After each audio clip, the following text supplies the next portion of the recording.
فرمایا اس کو قتل کر دو۔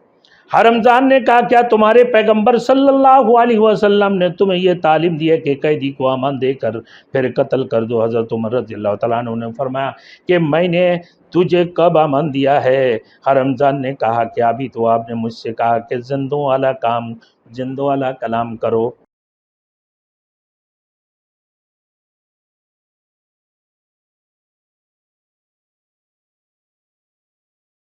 Thanks for watching. Don't forget to like, comment, share and subscribe to Maulana Habibullah Rouhani Official. حضرت عمر رضی اللہ تعالیٰ عنہ ایران کا بادشاہ حرمزان بیٹی مار زنجیروں میں جکڑے ہوئے انتہائی ذلت و خواری کے ساتھ حضرت عمر فاروق رضی اللہ تعالیٰ عنہ کے سامنے کھڑا تھا۔ حرمزان حضرت عمر رضی اللہ تعالیٰ عنہ سے فرمایا کہ بات چیت کرو۔ حرمزمان نے کہا کہ زندوں والا کلام کرو یا مردوں والا کلام کرو؟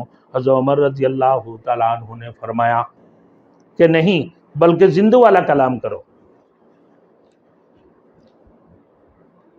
حرمزان کہنے لگا ہم شان والے تھے اور تم جاہلیت میں پڑے تھے، نہ ہمارے لیے کوئی دین تھا نہ تمہارے لیے، ہم عرب کے لوگوں کو کتوں کی طرح دھتکارتے تھے، پھر جب اللہ نے تم کو دین کی وجہ سے عزت دی اور اپنا رسول تم میں سے مبعوث کیا تو ہم نے تمہاری اطاعت نہ کی۔ حضرت عمر رضی اللہ تعالیٰ عنہ نے فرمایا کہ تم ایسے باتیں کرتے ہو جبکہ تم ہمارے قبضہ میں ایک قیدی کی حیثیت سے ہو، ایک قیدی کی حیثیت سے ہو ہمارے پاس۔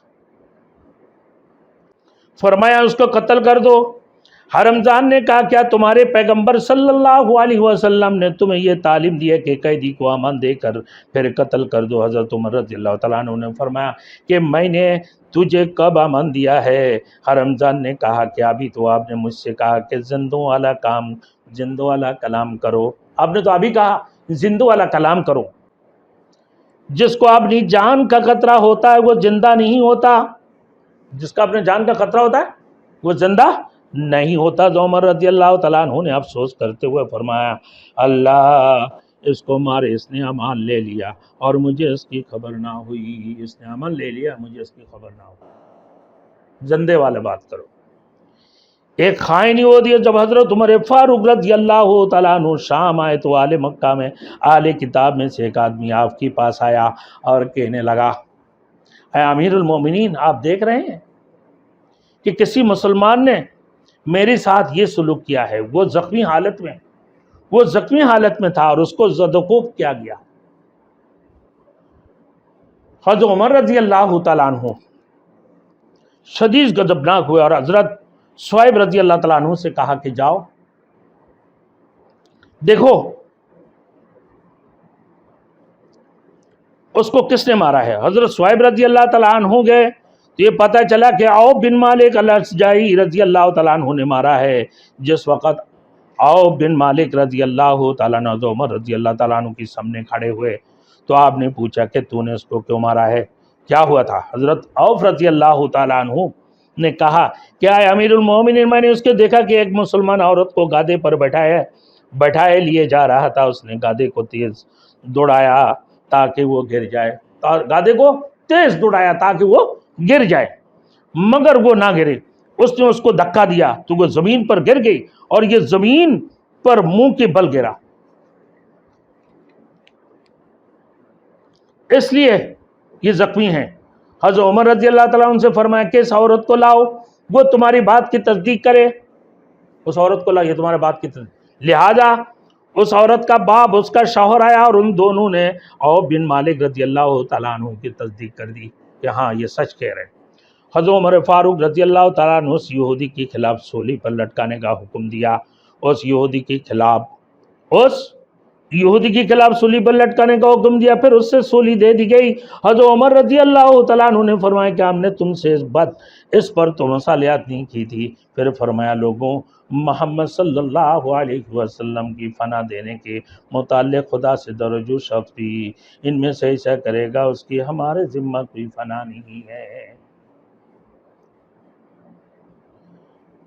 حضرت عمر فاروق رضی اللہ تعالیٰ عنہ ایک دن ایک آدمی حضرت عمر فاروق رضی اللہ تعالیٰ عنہ کے پاس فریاد لے کر آیا. اس کی آنکھوں سے آنسو سیلاب کی طرح جاری تھا. اپنے ظلم پر دادرسی کے لیے کہنے لگا اے امیر المومنین میں ظلم سے بچنے کے لیے آپ کی فنا میں آتا ہوں. حضرت عمر رضی اللہ تعالیٰ عنہ کی آنکھوں سے غصہ ظاہر ہوا اور فرمایا کہ تم مطمئن رہو تجھے فنا مل گئی. یعنی تو نے ایسے آدمی سے التجا کیا جو تیری حفاظت کرے گا. اس آدمی نے روتے ہوئے کہا کہ میرا عمر بن عاص رضی اللہ تعالیٰ عنہ کی بیٹے سے دوڑ کا مقابلہ ہوا. عمر بن عاص رضی اللہ تعالیٰ عنہ سے دوڑ کا مقابلہ ہوا تھا. میں دوڑ میں اس پر غالب آیا تو وہ مجھے کوڑے سے مارنے لگا.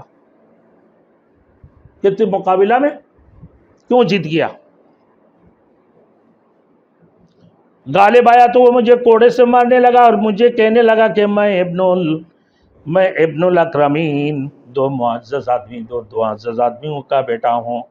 میں دو معزز آدمیوں کا ابن الاکرمین دو معزز بیٹوں کا معزز آدمیوں کا بیٹا ہوں. عمر رضی اللہ تعالیٰ عنہ نے عمر بن عاص رضی اللہ تعالیٰ عنہ کو حاضر ہونے کا حکم دیا کہ وہ اپنے بیٹے کے ساتھ حاضر ہو. چنانچہ عمر بن عاص رضی اللہ تعالیٰ عنہ آئے. ان کی پیچھے ان کے بیٹے تھے. حضرت عمر رضی اللہ تعالیٰ عنہ نے فرمایا کہ یہ کوڑا لو اور اس کو مارو. اس آدمی نے وہ کوڑا پکڑا اور اس کو گھمایا اور پھر عمر بن عاص رضی اللہ تعالیٰ عنہ کے بیٹے کی کمر میں مارنا شروع کیا جس کو کھجور کی ایک تنہ کے ساتھ باندھ دیا گیا تھا. کھجور کی ایک تنہ کے ساتھ اس کو باندھ دیا. حضرت عمر رضی اللہ تعالیٰ عنہ اس مصری آدمی کی برابر کھڑے اور اس کو فرما رہے تھے کہ مارو اس ابن الاکرمین کو. حضرت انس رضی اللہ تعالیٰ عنہ فرماتے خدا گواہ ہے اس آدمی نے اس کو مارا اور ہم اس کی مارنے کو پسند کر رہے تھے. حضرت انس رضی اللہ عنہ اس نے مارا اور میں اس مارنے کو پسند فرما رہے. خدا گواہ اس آدمی نے اس کو مارا اور ہم اس کی مارنے کو پسند کر رہے تھے اور وہ مسلسل مارتا رہا یہاں تک کہ ہم نے تمنا کی کہ آپ یہ اس کو چھوڑ دے. پھر اس کے بعد ہم نے آرزو کیا تمنا کیا کہ وہ اس کو چھوڑ دے. پھر حضرت عمر رضی اللہ تعالیٰ نے فرمایا کہ آپ عمر کے سر پر بھی کوڑے لگاؤ. وہ آدمی کہنے لگا یا امیر المومنین مجھے صرف اس کے بیٹے نے مارا تھا, میں نے اس سے بدلہ لے لیا. حضرت عمر رضی اللہ تعالیٰ عنہ نے حضرت عمر رضی اللہ تعالیٰ عنہ کی طرف دیکھا اور فرمایا تم نے کب سے لوگوں کو غلام بنا لیا ہے؟ ان کی ماؤں نے تو ان کو آزاد چینا تھا, تم نے لوگوں کو کب غلام بنا لیا؟ حضرت عمر رضی اللہ تعالیٰ عنہ نے سر جھکاتے ہوئے عرض کیا ہے امیر المومنین مجھے تو اس واقعہ کی خبر بھی نہیں تھی اور نہ ہی میرے پاس آیا, نہ ہی یہ بندہ میرے پاس آیا. حضرت عمر فاروق رضی اللہ تعالیٰ عنہ کے پاس آ گئے تھے کہ جو عمر بن عاص کو مارنے لگے کہ نہیں ان کو بھی مارو, تو کہا کہ نہیں ان کی جس نے مارا ہم نے اس سے بدلہ لے لیا. یہ تھی حضرت عمر فاروق رضی اللہ تعالیٰ عنہ کی انصاف. کسی کو نہیں چھوڑتے تھے, بڑے اور چھوٹے سب کے لیے برابر انصاف تھے. آئے عمر قیصر نے اپنے قاصد حضرت عمر فاروق رضی اللہ تعالیٰ عنہ کی حال و احوال معلوم کرنے کے لیے بھیجا. جب وہ قاصد مدینہ آیا تو دیکھا کہ یہاں تو کوئی محل وغیرہ نہیں ہے اور نہ ایسا کوئی گھر ہے جس سے پتہ چلے کہ یہاں کوئی بادشاہ رہتا ہے. مدینہ کے لوگوں سے پوچھا تمہارا بادشاہ کہاں ہے؟ تو لوگوں نے کہا ہمارا بادشاہ تو کوئی نہیں ہے, البتہ ہمارے ایک امیر ہے جو اس وقت مدینہ سے باہر کہیں گے, مدینہ کی باہر کہیں یہ ہوئے ہیں. وہ قاصد حضرت عمر فاروق رضی اللہ تعالیٰ عنہ کی تلاش میں نکلا تو ایک جگہ دیکھا کہ حضرت عمر فاروق رضی اللہ تعالیٰ زمین کو فرش بنائے ایک درخت کی سایہ میں سو رہے تھے. اللہ اکبر, کیا امیر المومنین تھے, کیا امیر المومنین. اپنا سر اپنے درہ پر رکھا ہے اور آس پاس کوئی پہرے دار بھی نہیں ہے. بادشاہ کی کوئی چوکیدار, کوئی پہرے دار نہیں ہے, کوئی گن مین نہیں ہے میرے دوستوں.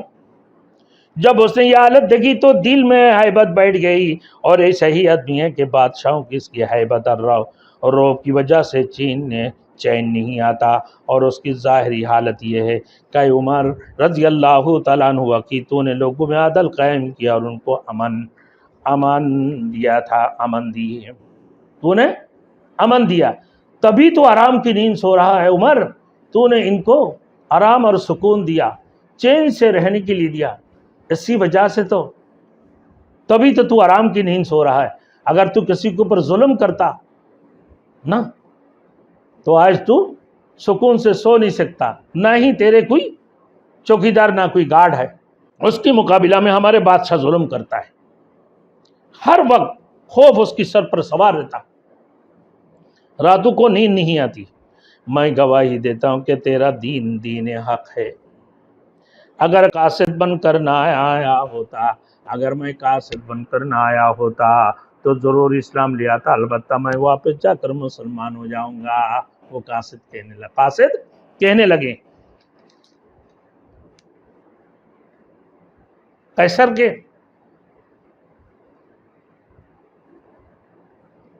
نے ایک قاصد جو بھیجا، قاصد کہنے لگا واقعی تم نے انصاف قائم کی، لوگوں کو چین میں سونے دی، لوگوں کو چین سے رکھا، پرسکون رکھا، جس کی وجہ سے تو اکیلا ہی سو رہا تھا، آرام کی نیند سو رہا ہے۔ لیکن ہمارے بادشاہ اتنا بڑے ظالم، ہر وقت خوف ان کی سر کے اوپر سوار رہتا تھا، راتوں کو نیند نہیں آتی۔ وجہ یہی ہے وہ جو لوگوں کے اوپر ظلم کرتا تھا، جس کی وجہ سے وہ رات کو سو نہیں سکتا تھا، اس کو نیند نہیں آتی تھی کہ کوئی نہ اس کو مار دے، خوف کے مارے اس کو نیند نہیں آتی تھی کہ اگر میں قاصد بن کر نہیں آتا تو اسلام قبول کر لیتا، واپس جا کر میں ضرور اسلام قبول کروں گا۔ عمر فاروق رضی اللہ تعالیٰ عنہ کی اس عادت کو دیکھ کر وہ قاصد خود اسلام قبول کر لیا۔